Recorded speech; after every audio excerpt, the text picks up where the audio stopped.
Salut l'équipe, bienvenue dans cet nouvel épisode, l'épisode 6 de mes indicateurs préférés pour pouvoir acheter ou vendre du Bitcoin à long terme. On va avoir un nouvel indicateur qui est très connu mais qui est pas souvent expliqué ou pas souvent utilisé et on va en parler aujourd'hui. Comme d'habitude, on se retrouve sur TradingView. On est toujours en bougie weekly pour du long terme. C'est vraiment la meilleure time frame. Donc une bougie égale une semaine. Vous sélectionnez une semaine ici et l'indicateur, il s'appelle bande de Bollinger. Vous pouvez taper bande ou Bollinger directement dans les recherches et c'est cet indicateur qui est juste là et vous voyez, ça vous met un espèce de canal qui est plutôt sympathique et on va apprendre à vous comment le lire. Du côté donc du graphique, quand on est sur cette fameuse bougie weekly, on est revenu en 2013 et regardez, ce qui est intéressant, c'est quand on vient frotter les bandes de Bollinger, on a en général une belle tendance haussière.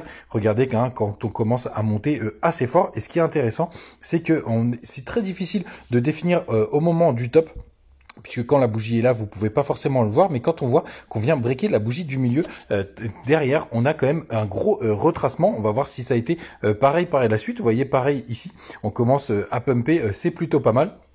Et là, ici, on a eu ce magnifique bull run et c'est là que c'est vraiment très intéressant. On se retrouve désormais en 2017 et c'est vraiment très intéressant de voir ce qui s'est passé. C'est que vraiment, quand on a tapé juste après un bear market, on a eu une belle tendance haussière et quand on est venu breaker juste ici, même on a eu un magnifique pullback.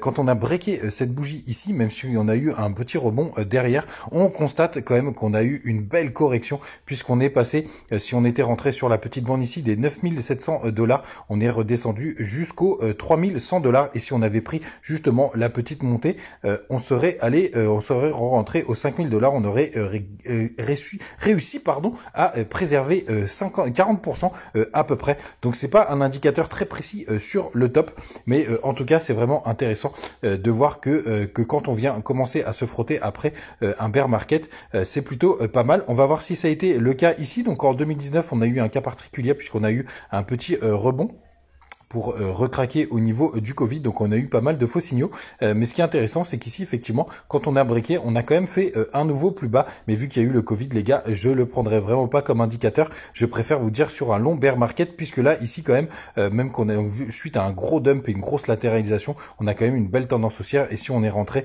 à peu près sur ces zones vers les 5000 $, on a quand même eu derrière une belle tendance haussière. Et vous voyez, là, c'est une nouvelle fois pareil. Quand on vient commencer à pas mal titiller les bandes de Bollinger après une grosse zone d'aplat, après un gros bear market, ça fonctionne plutôt pas mal. Et ici même, ça aurait été très intéressant puisque quand on a breaké sur cette bougie, juste là, on serait quand même sorti vers les 48 000 $. Donc ça, c'est plutôt pas mal. Ça nous aurait permis quand même de pas mal préserver notre capital.